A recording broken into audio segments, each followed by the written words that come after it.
Genesis then apologized for his monstrous behavior and promised he would help foot the bills for treatment.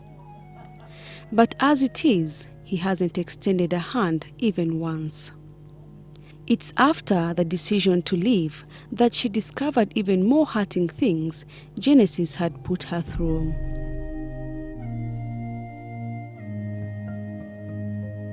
But God just gave me the grace. I did not abuse him, I did not quarrel. Even when he tried calling, saying sorry, I would just laugh.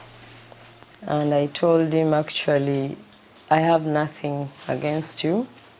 Let me move on with my life. Then he told me, no, I want to come to Kampala, we sort it out. I told him, no, we don't have anything to sort out. Just contribute to my treatment and my upkeep, because I can now not work.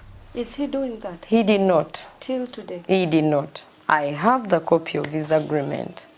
Does he know you have cancer? I don't know whether he knows or what, but I've taken long without communicating. But he knows I have a cracked chest. He knows it.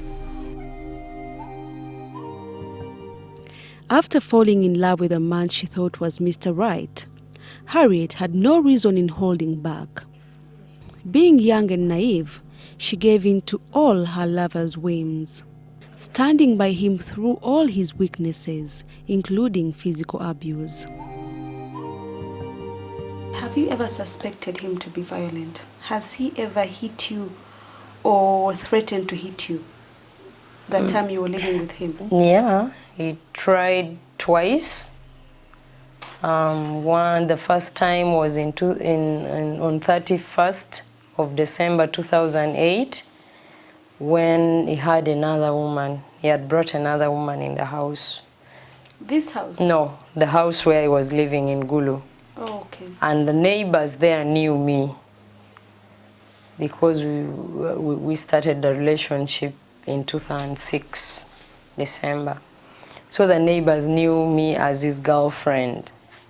And they would communicate and let me know, but because I was in school at the same time working, I had to struggle and make ends meet. I didn't really want to bother my family so much. I went, when I reached Gulu, the lady left the very morning I reached. And the neighbors again told me, but I did not do anything until in the evening that I sat him down and told him, who is Charity and how come Charity has been bathing, using my shawls, using my towels, putting on my shoes. How do we call her? That was a good way to attack it. How do we call her? Is she an in-law? How do I call Charity? Who is she? He slaps me and asks me. That was the first time he hit you? Yes, he slapped me. Then again in 2009, I got him with another lady called Kathy. Red-handed? And yes, and the lady was also living in the house. You caught them in the house? Yes. Aye.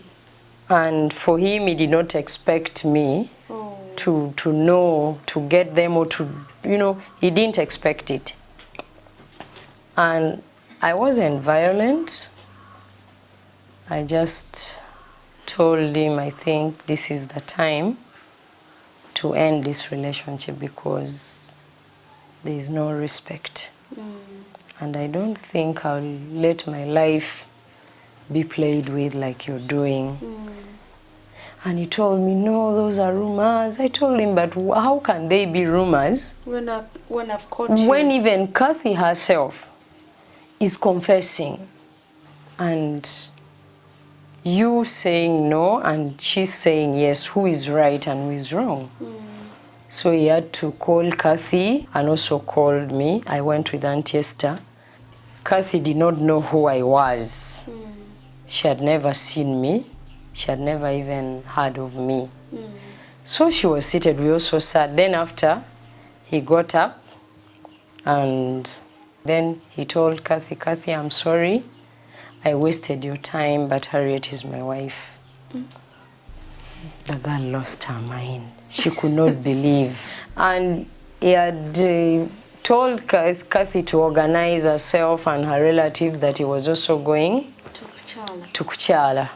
All in all, I realized I did not have a future with him, so I was trying slowly to try and pave a way out. But the truth is, I lost trust in that relationship in 2009.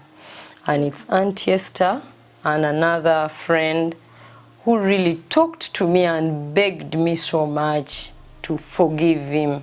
But I told them, you don't know what this man is. And yeah, just to make my people feel happy. And I hadn't undergone a lot of mentoring on how to handle sexual and gender-based violence or domestic violence issues. Those trainings, most of them came after 2009. And after 6 months, we got back together. And since that time, up to the time he beat me on the 10th of September 2011, we have been together, but not so really free, and things were now not working out. But I'd already made up my mind, but I wanted to move out of that relationship in a good way to avoid the kind of violence that actually happened to me. Yeah. Did you have a child with him? No. Okay. Did you finally tell your family about you having cancer? Yes, my family got to know about it And your father? In March. My dad, I think he's now aware, but I did not really want to face him with it because I knew he has pressure, he's diabetic, I did not want to. But he now knows it because my paternal aunties have visited me here and other relatives, so definitely he knows it. Okay. How did your family receive the news? They did not believe it. Not until they looked at the medical forms and they saw that the doctors had recommended a surgery, an urgent one. It was, even up to now, they still cannot cope with it, that I got cancer after becoming a victim of violence against women. It is hard for them up to today. And when I needed the 8 million shillings for the surgery. It was 8 million? Yes. And that was only for the surgery and the treatment, putting out other examinations, and yet I needed to undergo a number of them. I have all the documentation, and it became hard. And looking at my condition, the state I was in, I'd lost weight, I was looking funny, my hair had turned gray, my body started changing in a funny way.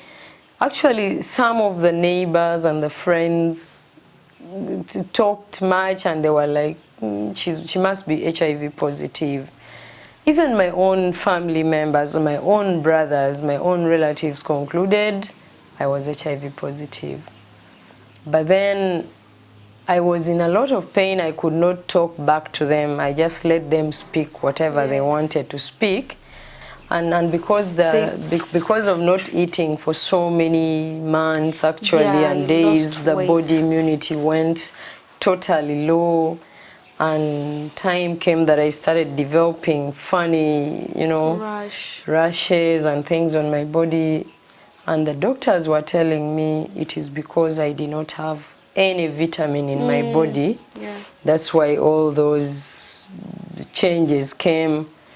And the truth is, I almost lost my life in March this year. But I wasn't dying because of anything or any hereditary disease in my family or any accident or what. I was dying because of being a victim of violence against women. But I'm grateful to God and to a few friends and organizations. They came in, and everyone's prayer was, God, we need her. I understand. We need her. We cannot lose her. Even in this village, everybody in this village prayed the same prayer to God. And most especially the organization I've worked with, they asked me, Harriet, what do you need? We cannot let you die. Tell us, can we do anything to help? I just gave them the hospital, whatever, the invoice and the medical forms. And yeah, indeed, they contributed the 8 million. That's great. There was not a coin from my family. Today, Harriet still survives after 4 surgeries and hopes to keep going.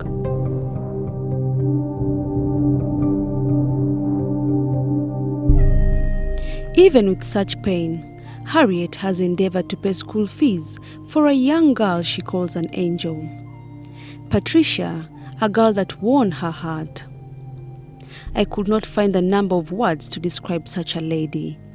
I've adopted some little girl, some young girl, very little, and she's in nursery. So thinking about her tuition, because she came to me in March when I was actually lying down here in my sitting room.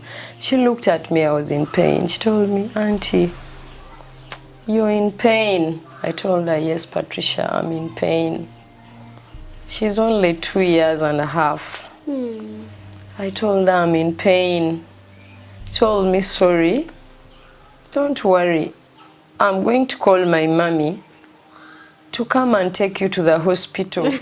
So that the Musau injects you, And you meaning feel that the better. nurse or the doctor Yeah. gives you an injection, you will be fine. Bambi. I told her, Patricia, thank you. Innocent soul. Yeah, so as she was walking away from me, going to call the mother, she turns back and looks at me. Then I asked her, Patricia, what is it? Come and tell me. It seems you want to say something. When she approached me where I was lying down, she told me, Auntie, Lillian is going to school. But even me, I want to go to school. Oh. I said, God, what is this? I'm looking for the money for my surgery. And you bring me a young person, a very little girl, telling me she wants to go to school and her mother cannot afford. God, are you putting me to that test? Where will I even get the money? Yet even the 8 million for the surgery is not yet there. And I just told her, it's okay, go and call your mom. A friend of mine had visited me an evening before, and she had given me 100,000 to help me buy the painkillers, because from July last year, I've been on painkillers up to today. Up to today? Yes, and I still take them because the crack has not yet bridged. But is it progressing? Like, is there a difference now? Yeah, ever since I took that, I underwent that 4th surgery, at least I can now pass food. That's why even you see me looking like this, but initially it was a different case. God. So the friend had given me 100,000 for the painkillers, and I had to pick 70,000. I asked the mother where the sister was going, how much were they paying for fees, and she told me 70,000. That was fees without other requirements. I said, fine, here is the money. 100. I gave her 70. Then you remained with the 30. The 30 for that week to help me get the painkillers. Yes. But I just gave it in faith. I said, God, Patricia came alone. Nobody even helped her cross the road, and she came to see me, and she told me she wanted to go to school. Maybe you've sent her to me, you have a way, you'll provide her fees. So I put her in school when I was in that pain. Since the first time you went and reported to the police, how helpful has the police been? The police was helpful, I should say, but because I was concentrating. I decided to mainly concentrate on my recovery first, because you know in Uganda at times the justice system can be so slow. So I thought if I followed it immediately, I would have maybe brought other effects, bad ones, side effects from that to my health again, adding it, the pain, you know, moving. They tell you come back tomorrow, come the other day. So I first put it aside and I concentrated on my recovery. I needed to get better. So since then I've not gone back to police, but yeah, the files are there. And I should have gone back for another surgery on the 28th of August, but I could not because the pressure was high and the body immunity was down a bit because I got a very bad cough and flu that put me down the whole of July. But we need to do that surgery to help us know how far the treatment has gone. Are we improving or are we not? If the cancer cells are still there, how much more treatment do I need? And do I need to go and start chemotherapy? You know, You haven't started yet? No. Because this time I need 4.9, which is actually 5 million shillings. It's 5. So the pressure was high and also the money wasn't enough. I'm going to be talking to Auntie Esther. Do not go away.